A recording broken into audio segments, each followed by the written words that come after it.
No, no, no, no, no, no, no. Wait, wait, wait, wait. Wait, wait, wait, wait, wait. The time has come. Ever since I failed to get this little mini speedboat out on the water and actually truly see what it can do, I have not been able to get a full sleep at night.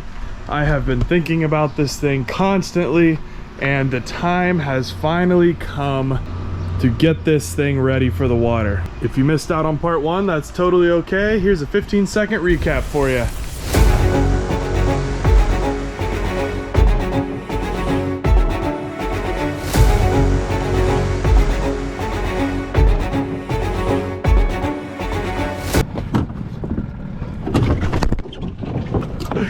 Bruh. This whole shenanigan ended with the console falling into the water, this thing being way too top heavy, and this motor would no longer run. I've thought about what happened to the engine at the end of that video a lot, and I'm fairly certain when the boat tipped all the way over into the water, the motor didn't get wet, but I'm pretty sure the carburetors just flooded and the cylinders were too flooded with gas and could not ignite and start the engine. So I've not actually started this motor since the day that was filmed, and it was unable to start. If it was flooded, it should have had plenty of time by now to unflood itself. So let's go ahead and see if we can get this thing fired up and see if that was actually what the problem was.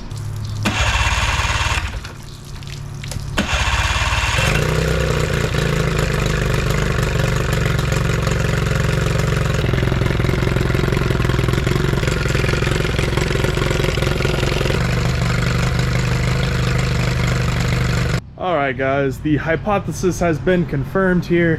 When the boat tipped over and almost fell into the lake, the carburetors must have just gotten completely flooded with gasoline and it just, you know, wouldn't ignite. Good news is that means the motor doesn't need any more work. It's running great. Now, the big problem that needs to be addressed here. This console is way too tall for this little plastic boat. It is way too top heavy, and that's why I about tipped over and fell in the lake. So, the plan. Remove this chair, chop this console down short. I'm gonna sit on the bench and the console is gonna be really low to the ground. That's gonna lower the center of gravity and hopefully allow this thing to be a lot more sturdy. All right, this chair was a horrible idea anyways, so let's yank this sucker out and then we can measure how high we need this console to be. Whoops. Were the freaking 5-inch lag bolts really necessary, Chris? I don't think so.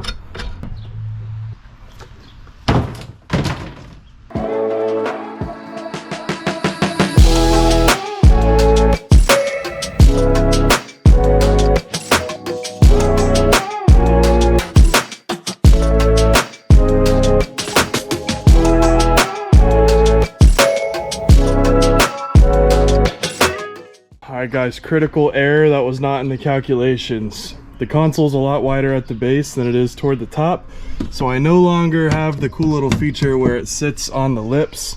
One side's in and one side's on the lip, so yeah, give me a second, I'll be right back. Alright, we found the perfect remedy to the situation.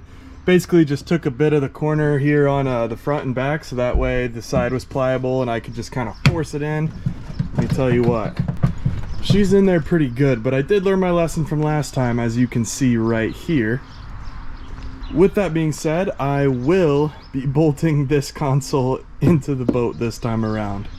Learn from your mistakes. A few moments later. Alright guys, we are officially back in business. Console's bolted in. The controls do not fit nicely anymore, but you know what? We're not here for a beauty contest, fellows. We are here for the speed.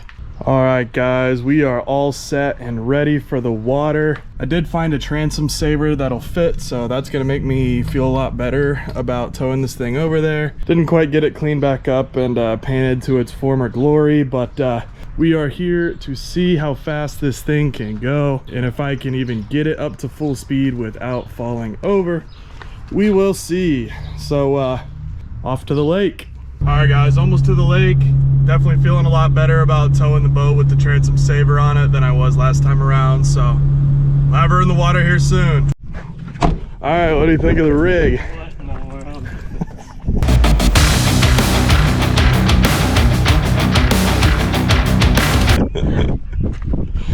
Oh yeah. You got the line well in here. Sure do. Alright, we got the towboat in the water, just in case.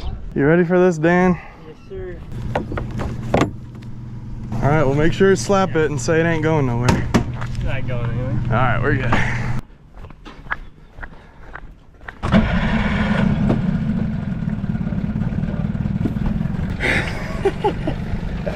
Running motor, no excuses. I'm so scared. This boat was made. You're right. I made it. I made it. That's why I definitely trust its performance. Much more stable than the last time though, for sure.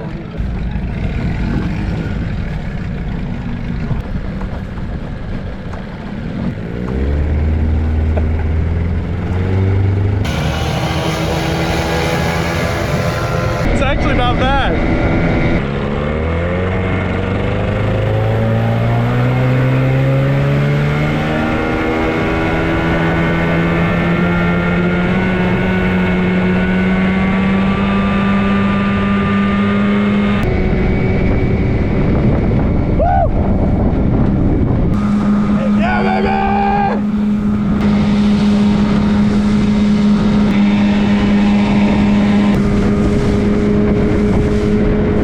I found the trim rod, so we now have this thing trimmed up, and now we can see the full speed potential of this setup.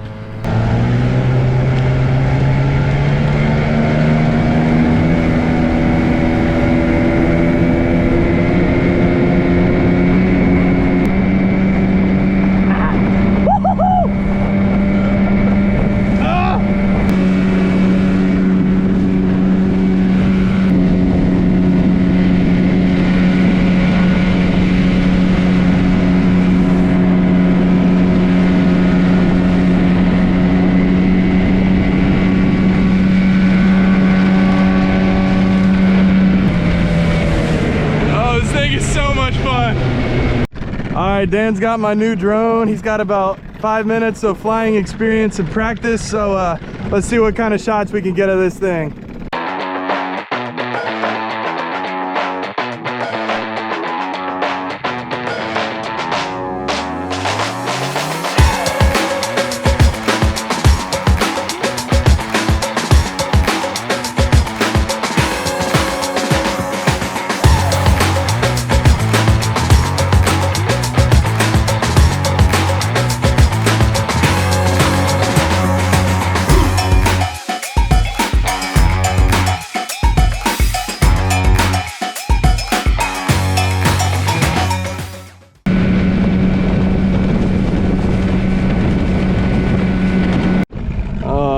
God, Daniel's dead in the water on the way back. You got gas?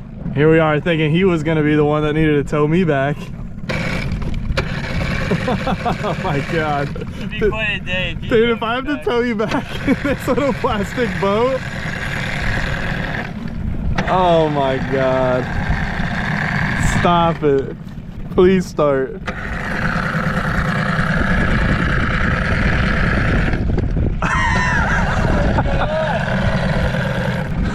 I'm not too sure on the tow capacity that I've got on this thing, but we'll see. The wind's taking me the wrong way. It sure is, bud.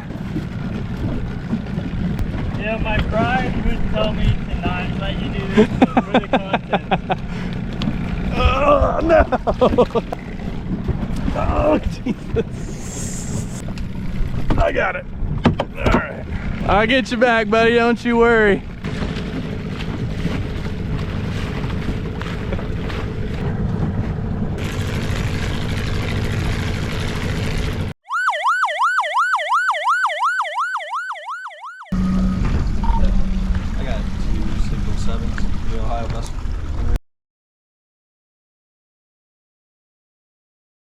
Powercraft exempt from the fire extinguisher requirement is less than 26 feet in length, powered by outboard motor of open construction.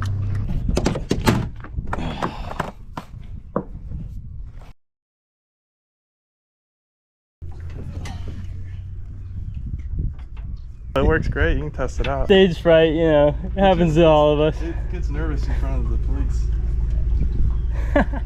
It was the last aerosol left in it. Was in the garage. I'll give you guys a copy of this. All right, you guys be safe, all right? Thank you, man. Thanks, appreciate it. You guys have a good day.